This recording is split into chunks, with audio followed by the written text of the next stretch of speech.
En la fiesta de jubilación de mi padre, papá me tomó por sorpresa con una exigencia: debes darnos tu salario de $8.500, y todas tus bonificaciones, cada mes. Si eso no es aceptable para ti, ya no eres parte de esta familia. Atónito, apenas logré decir: debes estar bromeando, pero, para mi sorpresa, mi hermano lo apoyó. Sin dudarlo, me marché del lugar. Unas horas después, me llamaron, presas del pánico. Soy Ethan. Tengo 35 años. Y en la propia fiesta de jubilación de mi padre, delante de todos nuestros conocidos, él exigió que le entregara mi salario mensual completo, de $8.500, a él y a mi hermano, para siempre. Antes de contarles cómo puse su mundo patas arriba con un secreto que mi madre dejó atrás, déjenme saber desde dónde están viendo esto en los comentarios.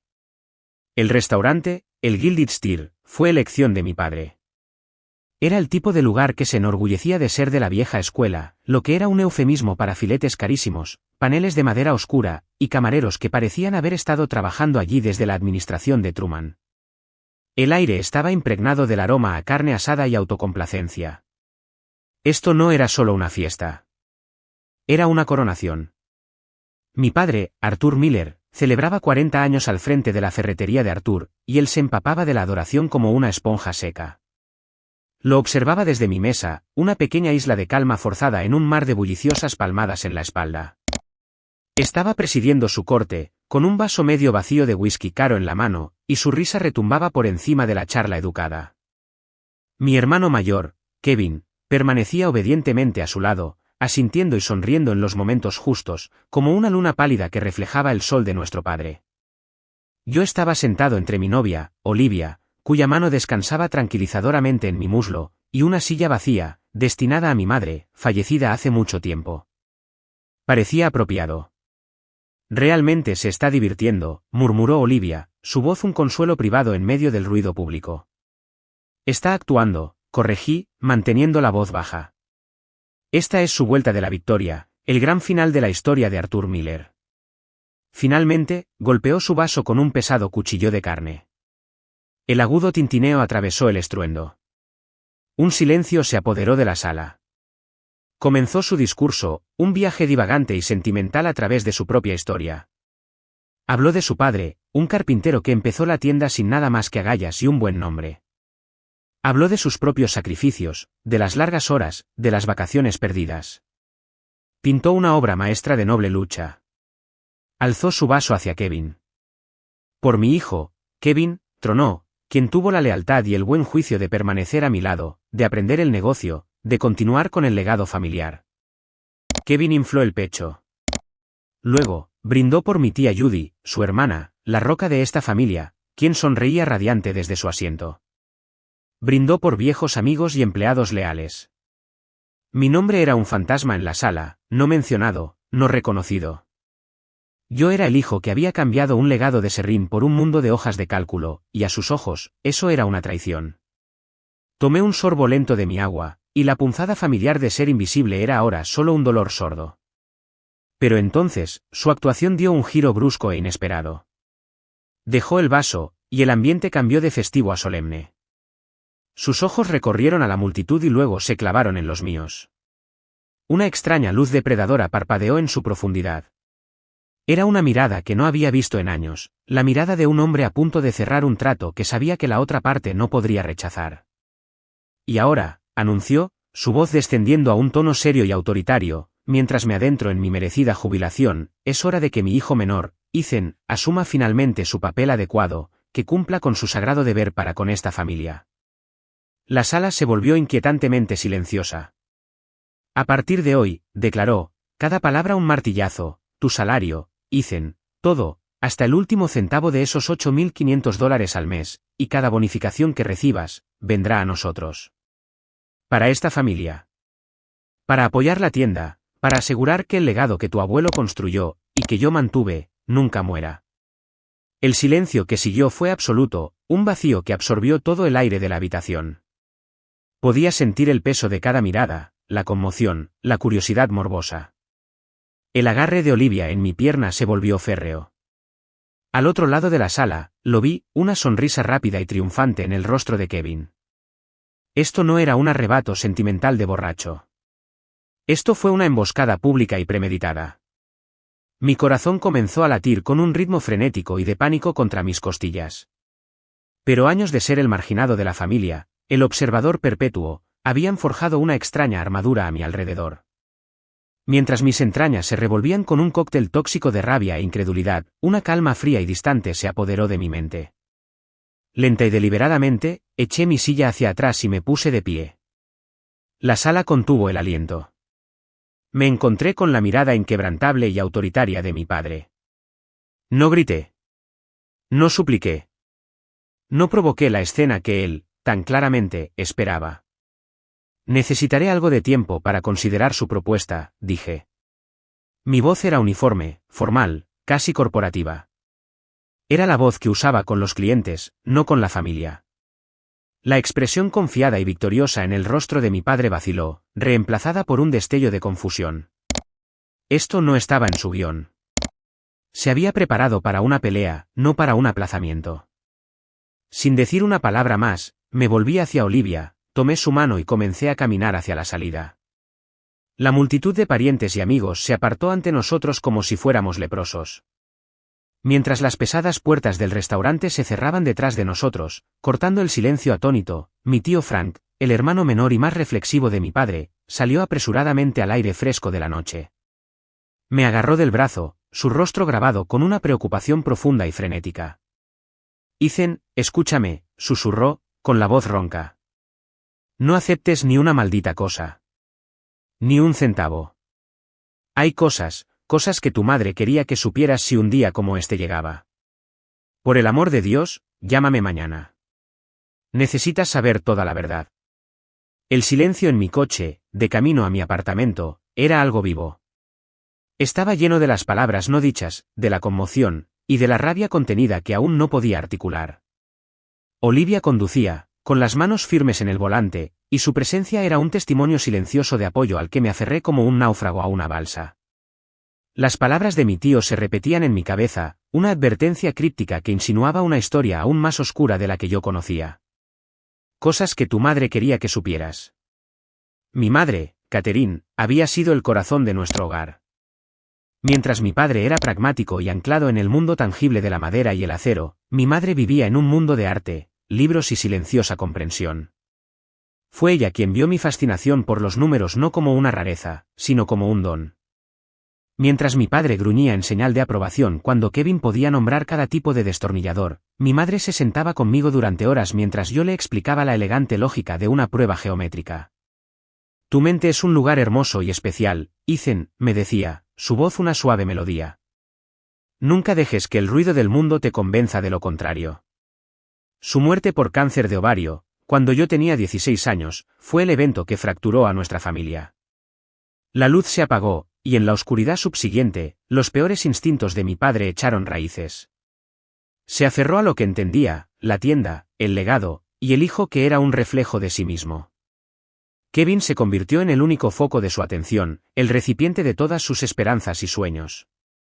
Yo me convertí en un fantasma, un recordatorio constante y silencioso de la esposa que había perdido, la que me había entendido y defendido. El favoritismo no era solo un sentimiento. Era una serie de acciones, un refuerzo diario de mi estatus como el otro hijo. El recuerdo que ardía con más intensidad era del verano anterior a irme a la universidad. Acababa de ganar el codiciado Premio Estatal de Matemáticas de Massachusetts, un logro que venía con un certificado, un pequeño trofeo, y lo más importante, una beca completa para el Boston College. Corrí a casa, con el corazón vibrando por una necesidad desesperada de la aprobación de mi padre. Lo encontré en la entrada, de pie junto al guardabarros abollado de la minivan familiar. Kevin, que entonces tenía 19 años, estaba a su lado, arrastrando las zapatillas por el pavimento. Te lo juro, papá, el poste simplemente saltó hacia mí, decía Kevin, una excusa patética que había usado en diversas formas desde la infancia. Mi padre suspiró, un sonido largo y cansado, pero fue un suspiro de inconveniencia, no de ira. Se pasó una mano por el pelo. Está bien, hijo. Es solo un coche. Llamaremos al seguro. No te preocupes por eso. Di un paso adelante, mostrándole el certificado brillante. Papá, mira. Conseguí la beca. La grande. Lo cubre todo. Tomó el papel de mi mano, sus ojos lo escanearon brevemente antes de volver al problema real y tangible que tenía delante, la abolladura. Eso es genial, Ethan. De verdad. Eres un verdadero cerebrito, dijo, y el cumplido se sintió más como una etiqueta que como un elogio. Me devolvió el certificado.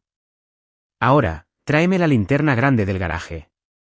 Veamos si podemos sacar algo de esto antes de que tu tía Judy lo vea.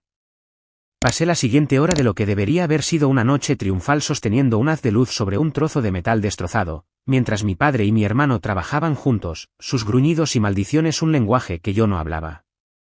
Mi certificado, la clave de todo mi futuro, yacía en el sucio hormigón, un trozo de papel sin sentido en un mundo que solo valoraba lo que se podía arreglar con las manos. Ese fue el momento en que realmente lo entendí. Mis éxitos eran abstractos, invisibles. Los fracasos de Kevin eran concretos, y le daban a mi padre un propósito. Podía arreglar una abolladura. Podía arreglar una mala nota. No podía arreglar mi ambición de irme. Y así, me fui. Fui a Boston y me abrí camino a duras penas en la universidad. Mientras Kevin recibía una paga por trabajar en la tienda y un préstamo para el pago inicial de una casa que no podía permitirse, yo tenía 3 trabajos a tiempo parcial que me destrozaban el alma. Daba clases particulares de cálculo a estudiantes de primer año con aires de superioridad, y sus quejas casuales sobre la carga de trabajo eran una amarga ironía. Servía mesas en un restaurante grasiento cerca del campus, y volvía a casa oliendo a cebolla frita y agotamiento.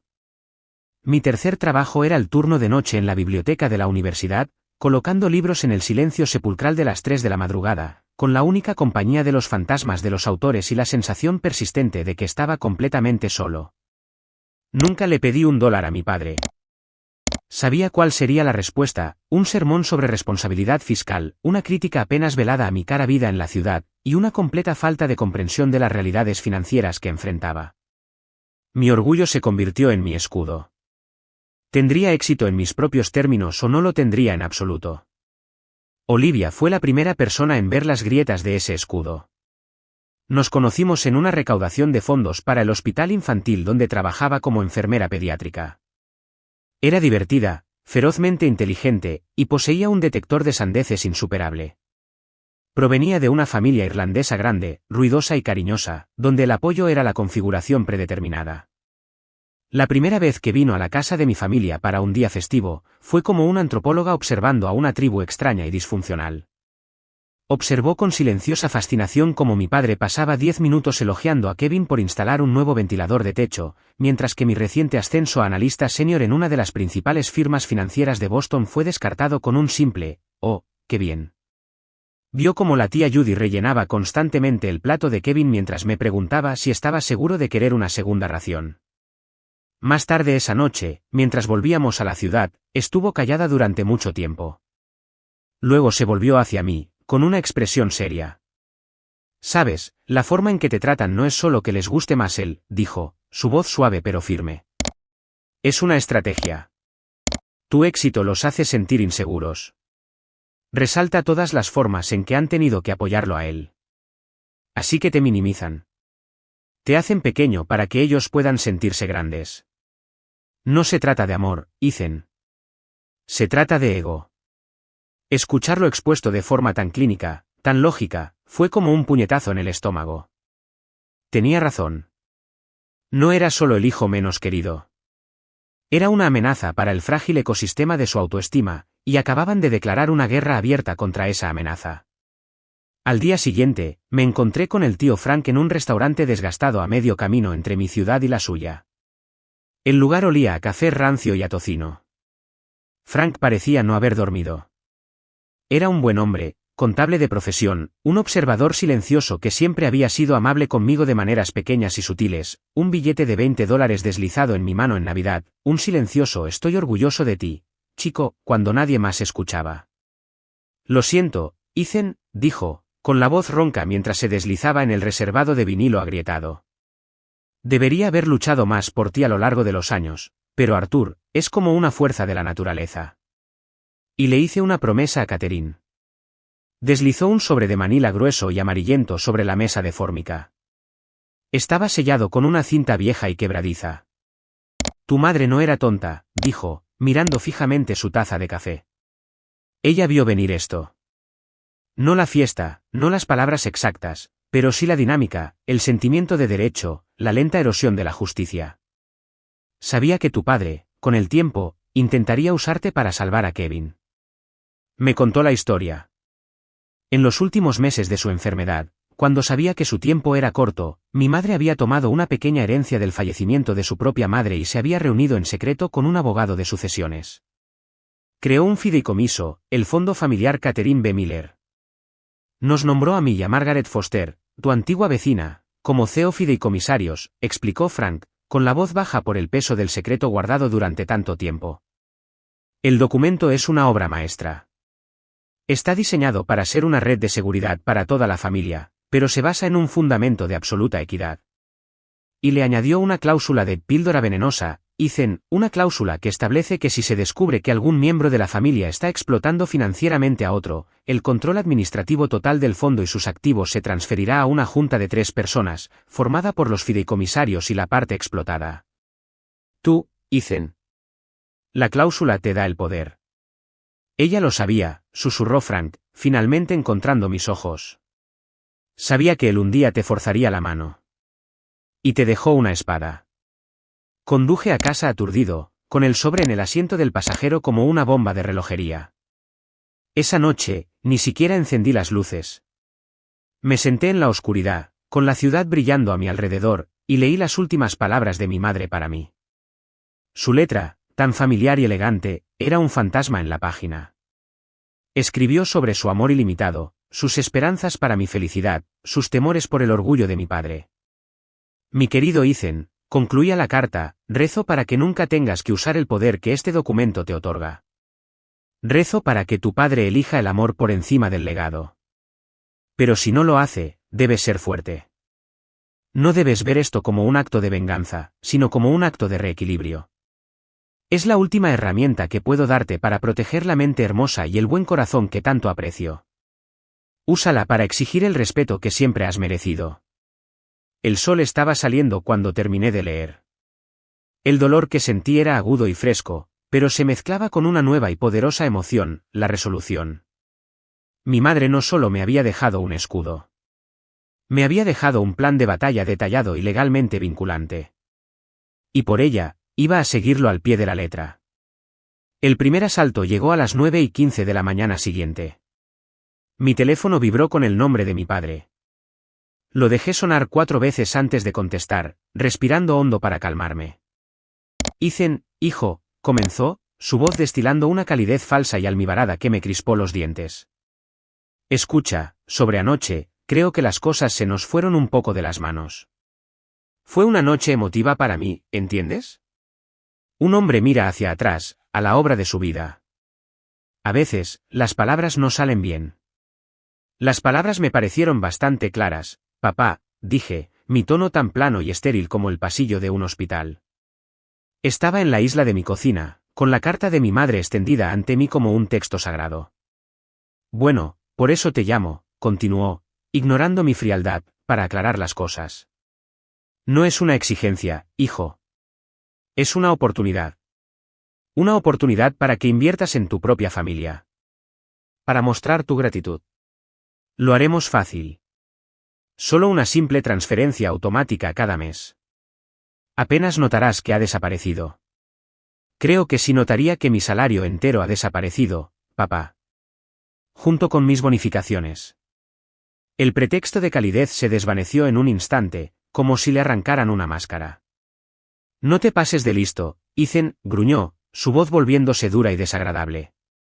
Soy tu padre. No te lo estoy pidiendo, te lo estoy diciendo. Vives en una torre de marfil en Boston, jugando con dinero imaginario. Tu hermano está en el mundo real, con una familia real y responsabilidades reales. La tienda necesita capital. Es tu deber. Mi deber, dije, y las palabras sabían a metal en mi boca, no es financiar tus errores y el estilo de vida de Kevin. Ese no es mi deber. Colgué el teléfono, Mi mano temblaba con una mezcla de miedo y euforia. Nunca antes le había hablado así. Una hora más tarde, como era de esperar, llamó Kevin. Desplegó su arma preferida, una narrativa quejumbrosa y empapada de culpa sobre su propio victimismo. «Es que no te entiendo, Ethan», comenzó, su voz espesa de autocompasión. «¿Cómo puedes ser tan egoísta? Papá ha dedicado toda su vida a esa tienda. Es nuestro legado. ¿Vas a dejar que se desmorone por tu maldito orgullo? ¿De eso se trata, Kevin? ¿De mi orgullo? Por supuesto que sí», replicó, alzando la voz. «Te crees mejor que nosotros con tu título elegante y tu gran salario. No tienes ni idea de lo difícil que es aquí afuera, tratando de llegar a fin de mes, tratando de darles a mis hijos el tipo de vida que tuvimos». La audacia era asombrosa. «El tipo de vida que tuviste, Kevin», dije, mi voz peligrosamente tranquila, «fue subsidiada por mí». «¿El pago inicial de tu casa?» «Ese era mi fondo para la universidad». «¿La nueva camioneta que compraste el año pasado?» «Eso fue después de que papá obtuviera una segunda hipoteca sobre la tienda, una deuda que ahora espera que yo pague». «No has tenido una vida, Kevin. Has tenido un fondo fiduciario patrocinado por mi futuro. Y el fondo, ahora, está cerrado». Pude oír su jadeo entrecortado al otro lado de la línea antes de cortar la llamada. La satisfacción fue inmediata e inmensa. El último ataque del tridente familiar vino de mi tía Judy. Ella era la maestra de la manipulación, la que usaba la armonía familiar como arma para imponer la voluntad de mi padre. «Ethan, cariño», arrulló, su voz goteando preocupación. «Acabo de hablar con tu pobre padre. Está absolutamente desolado. Y Kevin está devastado. Estás destrozando a esta familia, cielo». «No, tía Judy», dije, mi voz cansada pero firme. «La familia ha estado rota durante décadas. Solo soy el que finalmente decidió dejar de fingir que no lo estaba». «Ahora, esa no es forma de hablar», reprendió, su tono cambiando al de una maestra decepcionada. «La familia se trata de sacrificio, Ethan. Se trata de unirse en tiempos difíciles. Y tú eres el que está en posición de tirar del carro. Tú eres el exitoso. Es tu responsabilidad ayudar a los que no han sido tan afortunados». La palabra afortunado fue como una cerilla encendida sobre gasolina. «¿Afortunado?», repetí, mi voz baja y temblando con una rabia que ya no podía contener. «¿Crees que fui afortunado? Fui afortunado cuando trabajaba hasta las 2 de la madrugada colocando libros en la biblioteca para poder comer, mientras a Kevin le pagaban las facturas de la tarjeta de crédito papá. Fui afortunado cuando tuve que pedir decenas de miles de dólares en préstamos estudiantiles para mi MBA porque mi fondo de educación se había perdido en el mercado. No me hables de fortuna, tía Judy. Construí mi vida con mis propias manos, mientras todos ustedes se quedaban mirando. Ahora que mis manos han construido algo que quieren, de repente recuerdan que soy parte de la familia. La hipocresía es impresionante. Tienes que pensar en la condición cardíaca de tu padre», dijo, jugando su carta de triunfo. «Todo este conflicto no es bueno para él. ¿No puedes ser la persona más madura y hacer las paces?» «He sido la persona más madura toda mi vida», dije, las palabras saliendo frías y afiladas. «He sido tan grande, que me he hecho sombra a mí mismo. La paz que pides es mi rendición. Y no me voy a rendir. Ya no más». Terminé la llamada, con el corazón palpitante. Pensé que el asalto directo había terminado. Fui ingenuo. A la tarde siguiente, estaba en una reunión cuando mi teléfono vibró con un correo electrónico de David, mi jefe y mentor. El asunto contenía solo 2 palabras: «Ven a verme». Un pavor frío me invadió. Me disculpé y caminé por el largo pasillo alfombrado hasta su oficina de la esquina, con la mente acelerada. ¿Qué habían hecho? David era un hombre que valoraba la lealtad y la estabilidad en su personal directivo. Había pasado 5 años preparándome para una sociedad. Su confianza era la piedra angular de mi carrera. Me indicó que me sentara, su rostro sombrío. «Ethan», comenzó, sin preámbulos, «necesito ser directo. Ayer recibí 2 llamadas bastante inquietantes. Una de tu padre, y otra de tu hermano. La sangre se me heló. Hicieron una serie de acusaciones graves, continuó David, sus ojos clavados en los míos. Afirmaron que eras emocionalmente inestable. Sugirieron que tenías un historial de tomar decisiones financieras impulsivas. Usaron frases como, poco fiable, y, un riesgo para sus clientes. Estaban, en términos inequívocos, tratando de envenenar el pozo. Estaban tratando de convencerme de que eres un lastre para esta firma. Era una declaración de guerra total. No solo habían venido por mi dinero. Habían venido por mi nombre, mi reputación, toda mi existencia profesional. Estaban dispuestos a reducir mi vida a cenizas para conseguir lo que querían. La pura y calculada crueldad me dejó sin aliento. Un grito primario de rabia se formó en mi garganta, pero lo reprimí. Pensé en la carta de mi madre, en su súplica de equilibrio, no de venganza. Pensé en su previsión. Este era el momento que ella había temido, y este era el momento para el que me había preparado. Encontré la intensa mirada de David. No vacilé. David, dije, mi voz tan firme como la mano de un cirujano, son hombres desesperados, y están diciendo mentiras desesperadas. Entiendo la posición en la que esto te pone, y tengo un plan para resolver esto de forma profesional y permanente. El ataque a mi carrera fue un acto torpe y brutal, pero tuvo el efecto no deseado de cristalizar mi resolución. Esto ya no era un desordenado drama familiar. Era un intento de adquisición hostil de mi vida. Y yo respondería con toda la fuerza de mis capacidades profesionales. Esa noche, mi apartamento se convirtió en un centro de mando. Olivia, mi compañera siempre práctica y solidaria, se hizo cargo del frente legal. Olvida a los consejeros familiares y mediadores, dijo, con su portátil brillando en la penumbra de la sala de estar. Han escalado esto a un nivel profesional.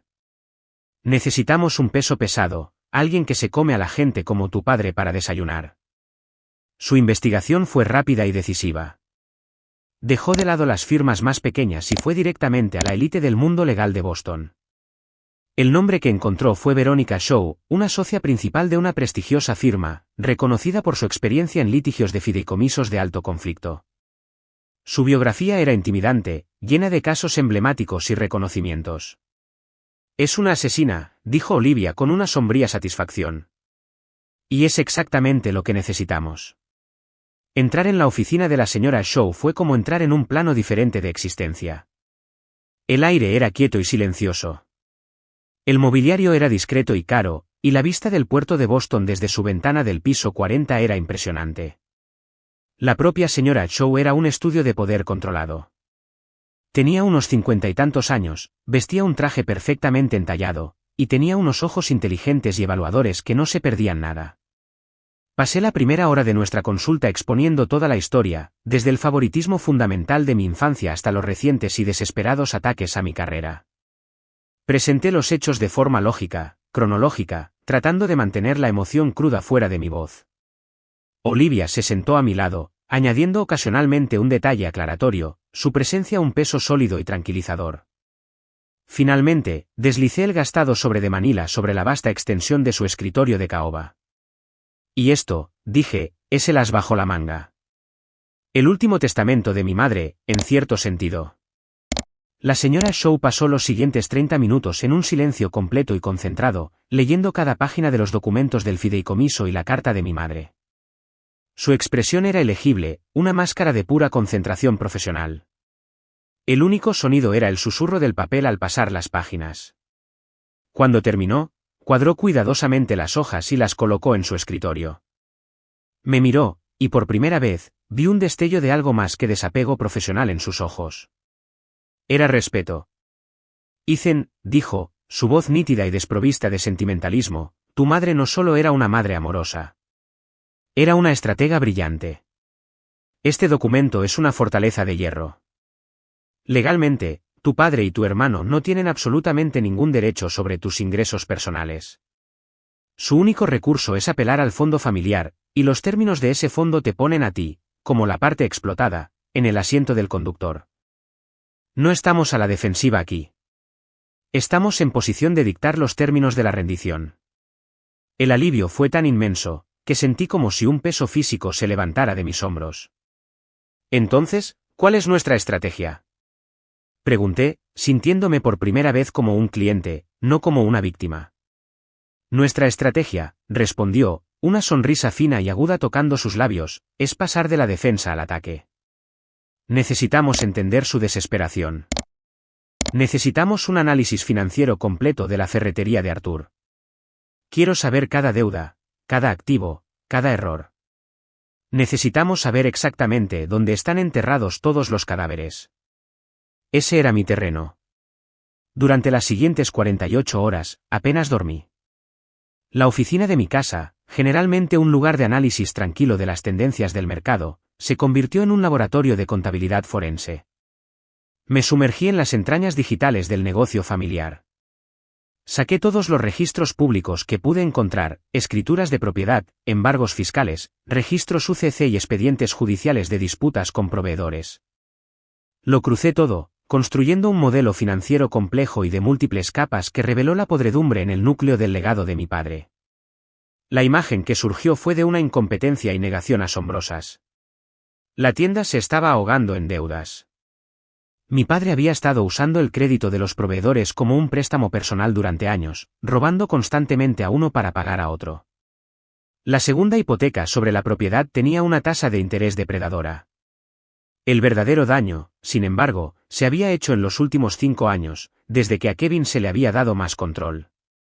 Su estrategia de negocio consistía en perseguir modas. Había invertido miles en una línea de equipos de parrilla baratos y llamativos que no se vendieron, mientras dejaba que el stock de suministros básicos de fontanería y electricidad, el alma de su negocio con contratistas, disminuyera. El balance de la tienda era un espectáculo de terror de deudas incobrables, inventario invendible e impagos inminentes.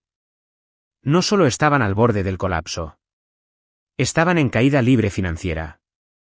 Su exigencia de mi salario no era solo codicia.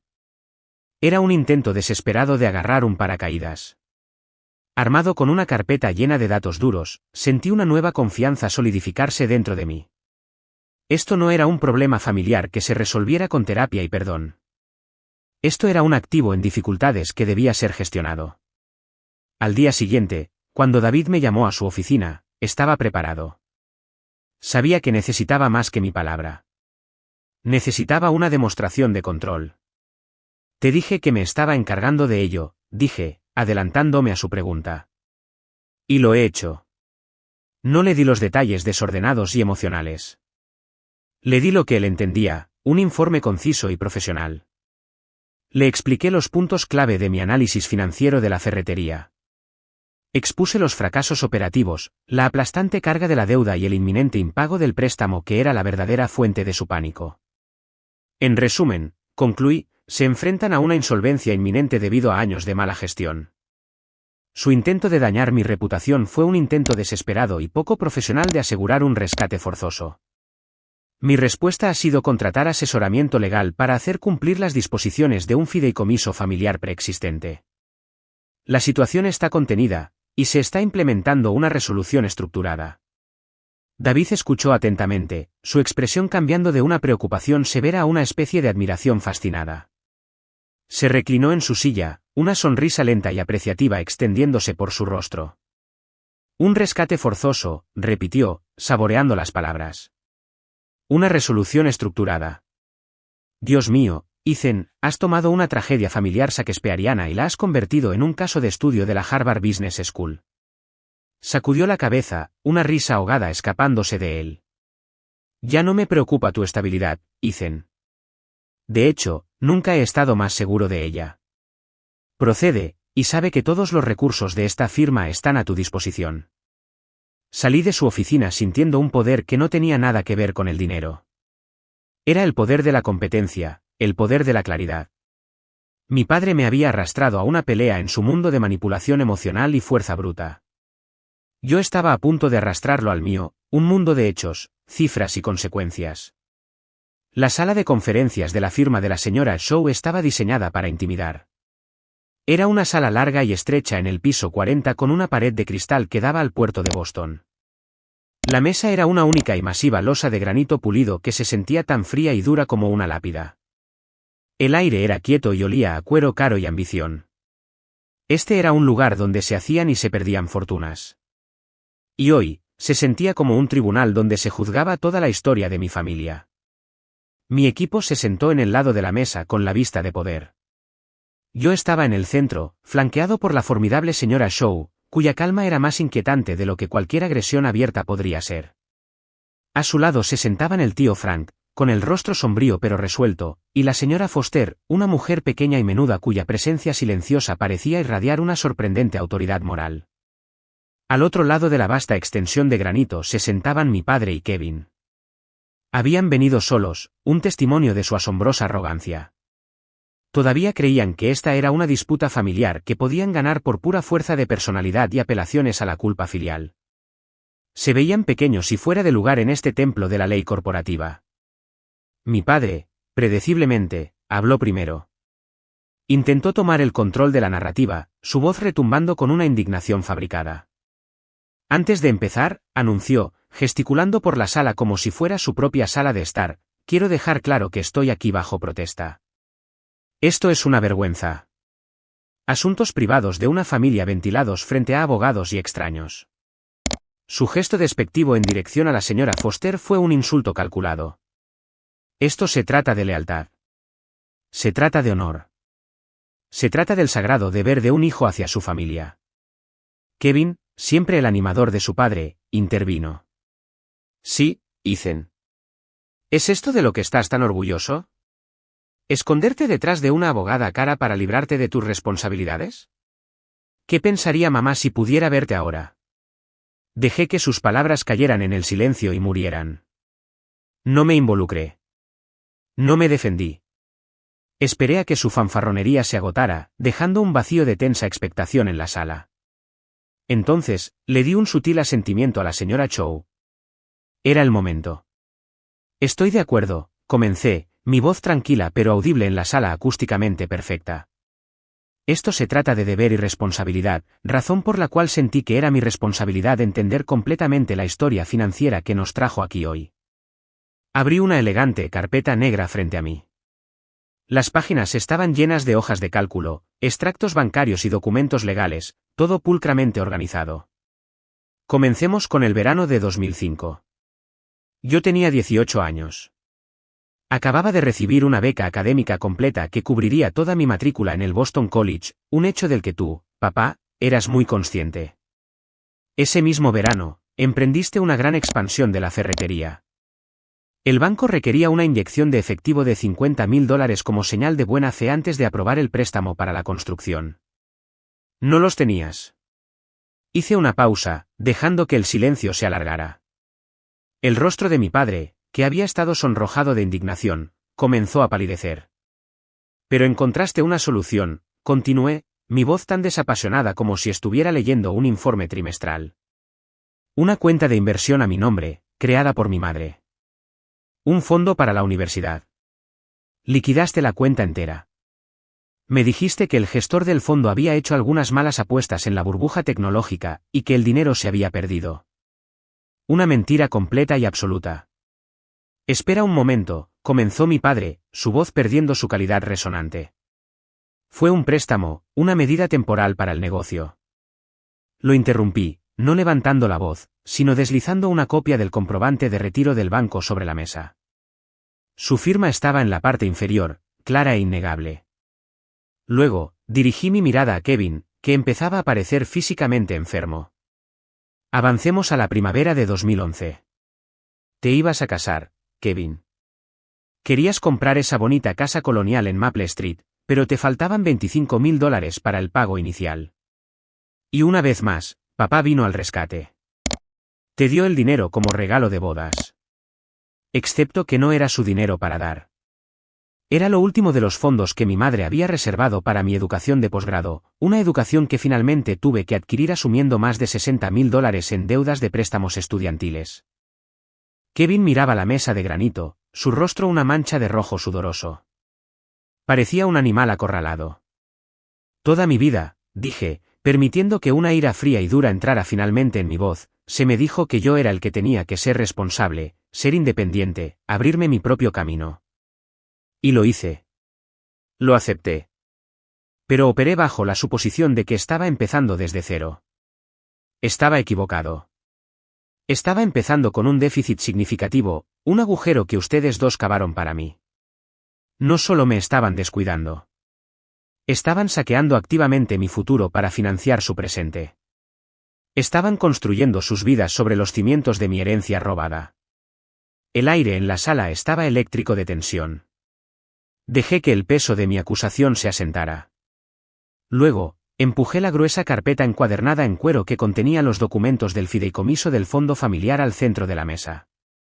Aterrizó con un golpe sólido y definitivo que resonó en la silenciosa sala. «Y eso nos trae a hoy», anuncié. «Tienen razón en una cosa. Tengo un deber sagrado. Un deber hacia mi madre. Un deber de honrar sus últimos deseos. Ella te conocía, papá. Conocía tu orgullo. Conocía tus debilidades. Y estableció este documento para proteger a sus hijos de ellas. Procedí a exponer los principios fundamentales del fideicomiso. Expliqué su propósito, sus activos y sus cláusulas férreas, particularmente la disposición de la píldora venenosa sobre la explotación financiera. Mi padre miraba la carpeta como si fuera una serpiente enroscada. El color se había drenado por completo de su rostro. «Esto es mentira, una invención», farfulló finalmente, con la voz quebrada. «Estás retorciendo su memoria. Estás tratando de robar mi legado». «Mamá nunca hubiera querido esto», gritó Kevin, encontrando un último estallido de energía desesperada. «Ella querría que fuéramos una familia, que nos ayudáramos mutuamente». Esa fue la blasfemia final. Antes de que pudiera responder, una voz, suave pero clara como una campana, cortó la sala. Era la señora Foster. Había estado en silencio, una figura olvidada al final de la mesa. Pero cuando habló, todo el poder en la sala se desplazó hacia ella. «No te atrevas a hablar por Catherine Miller», dijo, su voz temblando con la fuerza de un dolor de 20 años. Sus ojos gentiles ahora estaban fijos en mi padre, y estaban llenos de un fuego que nunca antes había visto. «No tienes derecho a invocar su nombre en esta sala». Volvió su mirada hacia Kevin. «Y tú, jovencito, hablas de lo que tu madre querría. Yo estuve con tu madre en los días antes de morir. Le sostuve la mano cuando estaba demasiado débil para levantar la cabeza. Escuché sus miedos». Su voz bajó a casi un susurro, pero estaba llena de una emoción tan cruda que era más poderosa que un grito. «No tenía miedo de morir, Arthur. Te tenía miedo a ti. Tenía miedo de lo que harías después de que ella se fuera». Un sollozo ahogado se escapó del tío Frank. «Estuve allí cuando el abogado vino a su lecho de muerte para finalizar estos papeles», continuó la señora Foster, con los ojos fijos en mi padre. Estaba frágil, pero su mente era una trampa de acero. Y lloró. Lloró y me dijo: «Margaret, tengo que hacer esto. Es la única manera de proteger a Ethan. Tengo tanto miedo de que el orgullo de Arthur lo haga sacrificar a un hijo para salvar al otro. Tengo tanto miedo de que le rompa el espíritu a Ethan solo para calmar el ego de Kevin». Este documento, dijo, golpeando la carpeta con un dedo pequeño y tembloroso, no es un acto de venganza. Fue un acto del amor desesperado y aterrorizado de una madre. Sus palabras quedaron suspendidas en el aire, irrefutables y devastadoras. Eran la verdad emocional que daba vida a los fríos hechos legales de la carpeta. La fachada cuidadosamente construida de mi padre, el noble patriarca, el héroe abnegado, se desmoronó en polvo. Se reveló como lo que era, un hombre débil, un hombre temeroso, un hombre que había traicionado la confianza de su esposa moribunda. Se desinfló visiblemente, sus anchos hombros se hundieron, su rostro se convirtió en una máscara de vergüenza gris y abyecta. Kevin levantó la vista, con el rostro hecho un desastre de confusión y horror, como si viera a su padre y toda su vida por primera vez. La guerra había terminado. Y no había duda de quién había ganado. El silencio que descendió sobre la sala de conferencias fue profundo. No era un silencio vacío.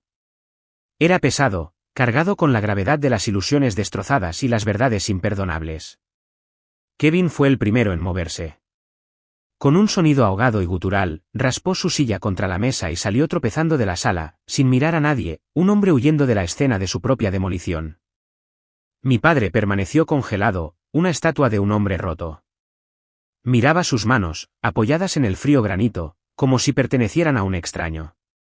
El patriarca resonante y confiado que había entrado en la sala una hora antes se había ido, reemplazado por este caparazón encogido y hueco. Se veía total y completamente derrotado. La señora Shaw, con un tacto tan agudo como su mente legal, recogió sus papeles. Creo, dijo en la quietud, que hemos logrado lo que nos propusimos hoy. Nos levantamos y salimos, dejándolo solo con los fantasmas de sus decisiones. Salir de la quietud climatizada del bufete de abogados y entrar en las caóticas y soleadas calles de Boston fue una experiencia desorientadora. El mundo se veía igual, pero todo se sentía diferente. Respiré hondo, y por primera vez desde que era adolescente, se sintió lleno y limpio, sin la carga invisible del resentimiento familiar. Olivia me rodeó con sus brazos, un gesto fiero y protector.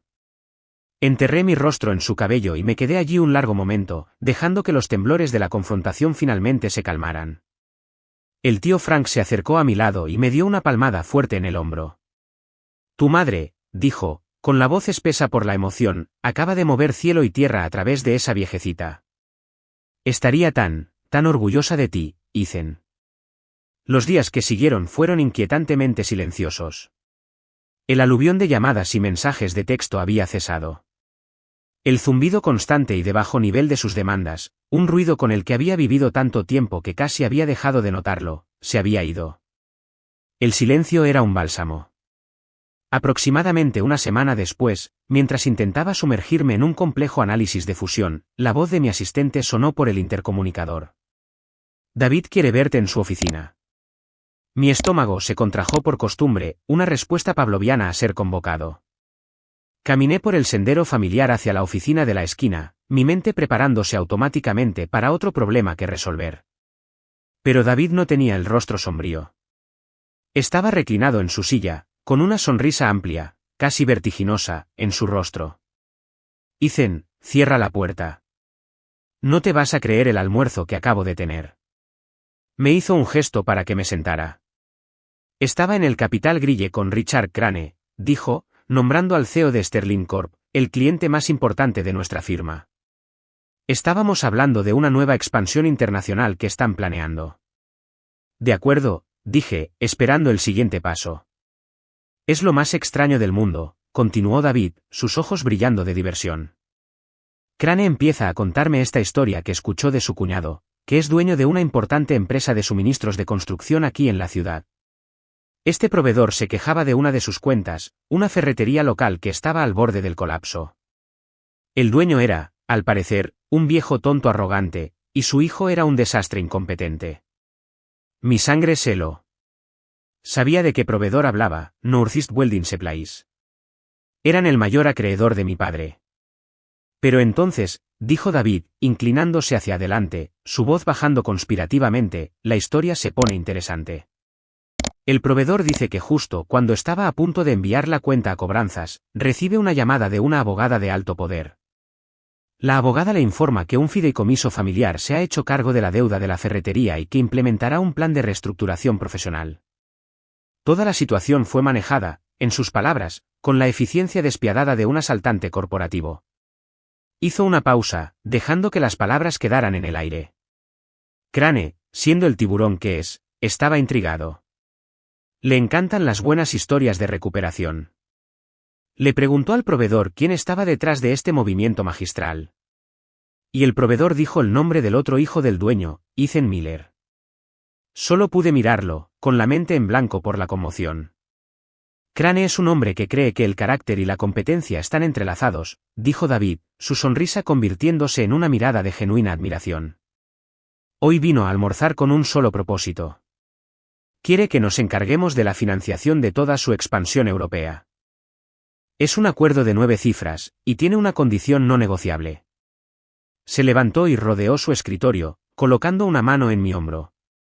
Quiere que el hombre que pudo enfrentarse a una crisis familiar de esa magnitud y convertirla en una victoria limpia y estratégica sea el socio a cargo de todo el acuerdo. Te quiere a ti, Ethan. Me sonrió radiante. Los socios han estado discutiendo tu futuro durante meses. Sabíamos que tenías las habilidades analíticas. La pregunta era si tenías el instinto asesino, el acero para liderar. Acabas de responder a esa pregunta de la manera más espectacular posible. Celebramos una votación de emergencia hace una hora. Fue unánime. Bienvenido a la sociedad. Extendió su mano.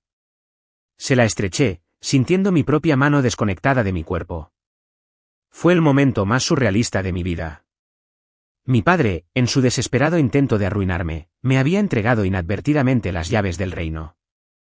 Había creado la misma prueba que había demostrado mi valía a los hombres que controlaban mi futuro. La ironía era tan densa, tan perfecta, que era casi poética. La sociedad lo cambió todo. No era solo el dinero, aunque el bono de firma era asombroso. Era el cambio en mi propia percepción de mí mismo. Ya no era solo Ethan Miller, el analista exitoso. Era Ethan Miller, socio de una de las firmas financieras más respetadas de Boston. El título era un escudo y una espada, una validación ganada no por derecho de nacimiento, sino a través de una prueba de fuego. El silencio de mi familia duró 2 semanas más. Fue un silencio pesado y sofocante, lleno de la vergüenza y el resentimiento no expresados de su derrota. Luego, una noche, mientras cocinaba la cena con Olivia, mi teléfono se iluminó con un mensaje de un número desconocido. Ethan, soy Kevin. Sé que no tengo derecho a pedirte nada, pero estoy al límite. Necesito hablar. Por favor. El tono estaba tan desprovisto de su habitual sentimiento de derecho, tan despojado de todo hasta la cruda desesperación, que era casi irreconocible. Miré a Olivia. Leyó el texto por encima de mi hombro y simplemente asintió. Tienes que escucharlo, dijo. No por él. Por ti. Para cerrar el círculo. Nos reunimos en la misma sala de conferencias estéril de la oficina de la señora Shaw. Parecía apropiado terminar las cosas en el mismo lugar donde el viejo mundo había sido destruido.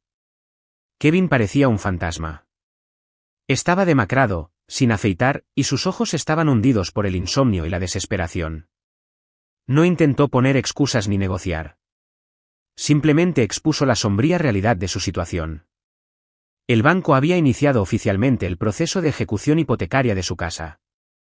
Su esposa, Jessica, se había llevado a sus 2 hijos y se había mudado con sus padres, diciéndole que no volviera hasta que descubriera cómo ser un hombre. La ferretería estaba cerrada, con un cartel de cerrado indefinidamente pegado en la puerta. Estaba desempleado, pronto estaría sin hogar y completamente solo. Ahora lo entiendo, Ethan, dijo, su voz un susurro ronco. Ni siquiera podía mirarme. Solo miraba sus manos temblorosas sobre la mesa de granito. Toda mi vida, simplemente asumí. Asumí que papá siempre estaría allí para limpiar mis desastres. Nunca aprendí cómo. No sé cómo. Fue una confesión patética, pero también fue lo más honesto que había dicho jamás. No le ofrecí un pañuelo ni una palabra de consuelo. Le ofrecí un contrato. Esto no es una negociación, Kevin, dije, mi voz fría y profesional. Deslicé un grueso documento preparado por la señora Shaw sobre la mesa. Esta es una oferta única y no negociable. Un camino a seguir. Puedes tomarlo o dejarlo. Expuse el plan, la ejecución final y brillante del testamento de mi madre, ahora sobrecargado con mis propios recursos y experiencia. Con efecto inmediato, comencé, el fondo familiar Catherine B. Miller asumirá todas las deudas pendientes de la ferretería de Arthur. Pagará a cada acreedor, empezando por Northeast Welding Supplies. Esto detendrá la quiebra y limpiará tu nombre y el de papá de todas las acciones legales pendientes. A continuación, el fondo comprará la propiedad física, el edificio y el terreno, a papá. El producto de esa venta se colocará en una anualidad gestionada que le proporcionará un ingreso generoso y estable por el resto de su vida. Estará cómodo. También se le exigirá que firme un documento legal vinculante que establezca que no tendrá ninguna participación futura de ningún tipo en el negocio. Kevin levantó la vista, sus ojos abiertos con una mezcla de esperanza y confusión. El fondo invertirá entonces una cantidad significativa de capital en el propio negocio, continué. Vamos a renovar la tienda por completo. Traeremos consultores de diseño minorista, modernizaremos todo el inventario, instalaremos un sistema de punto de venta y gestión de inventario de última generación, y la relanzaremos como Ferretería Miller & Son, una empresa moderna y profesional. Dejé que eso quedara en el aire por un momento antes de entregar la parte final y crucial del plan. Se te ofrece un trabajo, Kevin. El puesto de gerente general. Se te dará un salario competitivo, beneficios de salud para ti y tu familia, y un conjunto claro de métricas de rendimiento.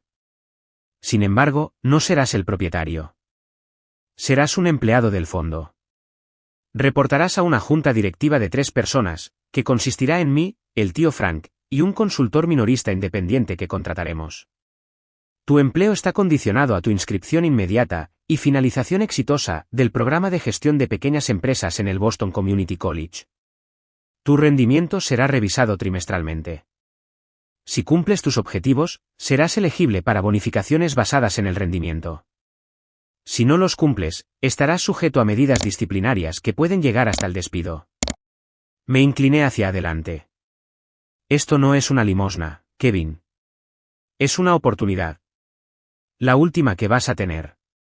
Es una oportunidad para aprender, para trabajar, para construir algo real por tus propios méritos. La elección es tuya. Se quedó allí sentado durante lo que pareció una eternidad, con el documento frente a él como una balsa salvavidas. Pude ver la guerra que se libraba en su interior, toda una vida de orgullo y sentimiento de derecho luchando contra la cruda y aterradora realidad de su situación. Finalmente, con un suspiro profundo y estremecedor que pareció liberar 20 años de ineptitud reprimida, extendió una mano temblorosa y acercó el documento hacia él. Está bien, Ethan, susurró, las palabras atascándose en su garganta. Está bien. Lo haré. Haré lo que digas. Unos días después, estaba en mi nueva oficina, firmando la última pila de papeles con el tío Frank. La vista de la ciudad desde el piso 45 era espectacular. Frank estaba revisando el estado final de los activos del fondo familiar, con una sonrisa lenta y satisfecha en su rostro. «Sabes», dijo, señalando una partida en la página, estaba mirando el historial de esta inversión en particular que hizo tu madre. Esa pequeña startup tecnológica. Es curioso, casi no lo hace. Dijo que era una apuesta, pero le gustaba el chico que la empezó. Dijo que tenía un buen corazón. Me incliné para mirar. ¿Dio sus frutos? Él se rió. Oh, sí que dio sus frutos. No es dinero para dejar tu trabajo y comprar una isla. No es el billete de lotería que hace que todos los problemas desaparezcan. Pero la compañía fue adquirida por una gran firma tecnológica hace unos 5 años. La inversión inicial creció hasta convertirse en una suma de 7 cifras muy saludable y estable. Es el motor financiero que está haciendo posible toda esta reestructuración sin que el fondo apenas se esfuerce. Es suficiente para asegurar el negocio, financiar la jubilación de tu padre durante los próximos 30 años, y establecer fideicomisos universitarios férreos e intocables para los 2 hijos de Kevin, tal como lo describió en su carta. Me miró, sus ojos brillando. Esto no está sucediendo porque tuviste un golpe de suerte, Ethan. Está sucediendo porque tu madre jugaba al ajedrez mientras todos los demás jugaban a las damas. No te dejó un montón de dinero. Te dejó un plan estratégico totalmente financiado y brillantemente concebido. Y tú, mi muchacho, eres el CEO perfecto para ejecutarlo. El patio trasero de la casa que Olivia y yo compramos en un tranquilo suburbio de Boston estaba lleno del cálido resplandor de las guirnaldas de luces y el suave murmullo de una conversación feliz. Era nuestra fiesta de compromiso, 6 meses después del enfrentamiento en la oficina del abogado. El aire era fresco y olía a césped recién cortado y a comida a la parrilla. El ambiente era tan ligero, tan genuinamente alegre, que parecía pertenecer a un universo diferente al de la opresiva y performativa miseria de la fiesta de jubilación de mi padre. Una versión más pequeña y cuidadosamente seleccionada de mi familia estaba allí. Kevin vino con Jessica y sus hijos.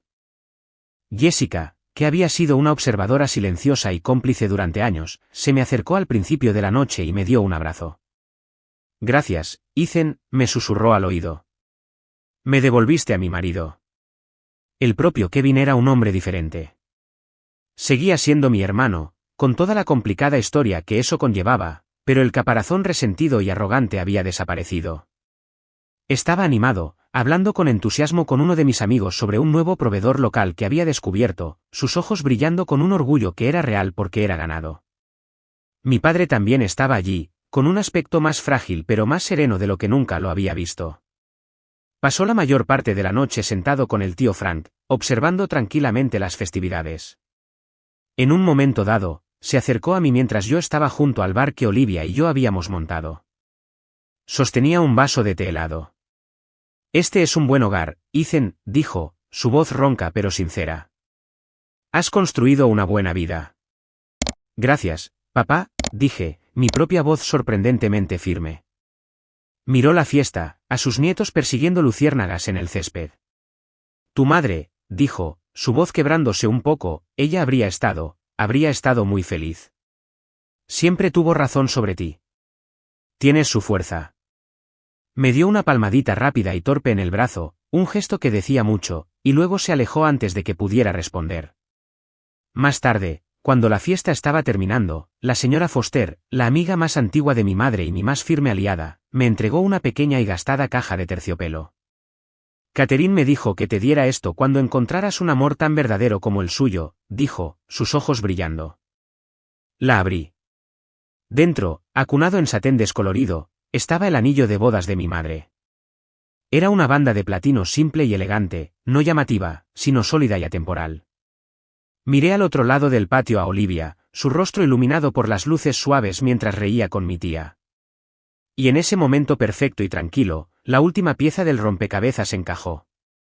Mi valía como hombre, nunca se trató de los números en mi cuenta bancaria o del título en mi tarjeta de visita. Nunca se trató de la aprobación de mi padre o de la aceptación de mi hermano. Mi valía se forjó en el fuego de esa confrontación, en el momento en que elegí mi propio respeto por encima de sus exigencias tóxicas. No solo había salvado un negocio familiar. Había roto una maldición generacional. Había usado el legado que mi madre me dejó no para castigar, sino para redefinir, para construir algo nuevo, algo más sano, algo basado no en la obligación y la culpa, sino en los límites, el respeto y un amor honesto y ganado a pulso. Y ese era un legado del que finalmente podía estar orgulloso de llamar mío. Gracias por escuchar mi historia. Espero que haya resonado contigo de alguna manera. ¿Alguna vez has tenido que enfrentarte a una situación similar en tu propia familia? Comparte tu historia en los comentarios de abajo.